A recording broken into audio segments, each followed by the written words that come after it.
कि जब कोई भी भाई सत्कार करता है और बड़े भाव से बुलाते हैं तो मैं किन शब्दों से धन्यवाद करूं उन भाइयों का। और इस मान सम्मान के मतलब कोई भी शब्द नहीं है कहने के। आप जो लंगर की सेवा कर रहे हो वो वहाँ कितने समय से कर रहे हो और आपके मन में ये कैसे आया कि हमने ये उपराला करना है?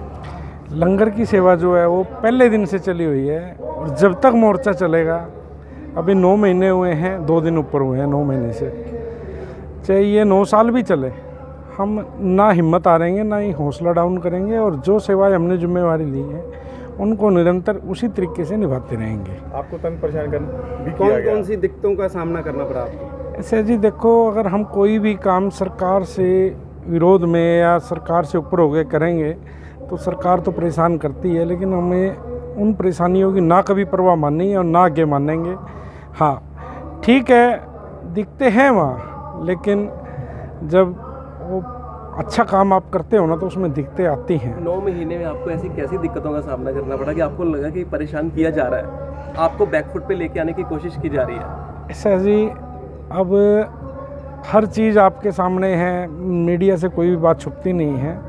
जिन दिक्कतों का हमने सामना किया है, मेरे ख्याल से अगर और कोई होता तो कभी का भाग गया होता, लेकिन परमात्मा ने एक हिम्मत दी है, एक हौसला दिया है। और जब भाई ऐसे सत्कार करते हैं, बुलाते हैं, तो इससे और थोड़ा सा एनर्जी मिलती है। पंजाब में आकर कैसा महसूस कर रहे हैं? मेरे को कुछ फ़र्क नहीं लगा, मेरे को लग रहा है मैं अपने भाईचारे के साथ खड़ा हूँ। कितना डेली का आपका जो खर्च हो रहा है वहाँ लंगर? लगभग 4 और 4.5 लाख के आसपास का इस टाइम जो मौजूदा हालात हैं। बीच में तो बहुत ज़्यादा था एक बार तो, लेकिन अब थोड़ा सा कंट्रोल है। 4-4.5 लाख के आसपास की डेली की एवरेज है। आपको कोई हेल्प भी मिल रही है या अपनी जेब से ही कर रहे हो सारा? लगभग 15-20% के बीच में आप मान लो भाई। हाँ, थोड़ा बहुत बाहर से आ जाता है, लेकिन मोर्चा लंबा हो गया। लंबा होने की वजह से सब हिम्मत तोड़ रहे हैं, तो हमारी यही रिक्वेस्ट है भाइयों से, भाई हिम्मत तोड़ने का टाइम नहीं है। हमने इस लड़ाई को जीतना है। मन तोड़ने से या हिम्मत हारने से नहीं जीती जाती लड़ाई, हौसला चाहिए और उस हौसले के दम पे ही हम इस लड़ाई को जीतेंगे।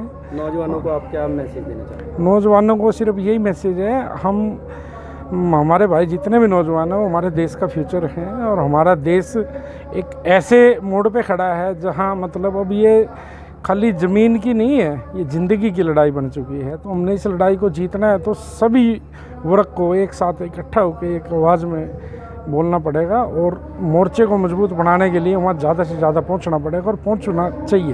सरकार से क्या अपील करते हैं? सरकार से तो यही अपील है भाई, आप अगर इंसानियत ज़िंदा है किसी के बीच में तो वो दर्द को समझे।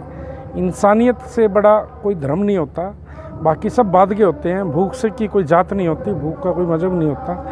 तो ये लड़ाई किसान अपने लिए नहीं लड़ रहा है, ये लड़ाई किसान देश के उन साथियों के लिए लड़ रहा है, उस जनता के लिए लड़ रहा है।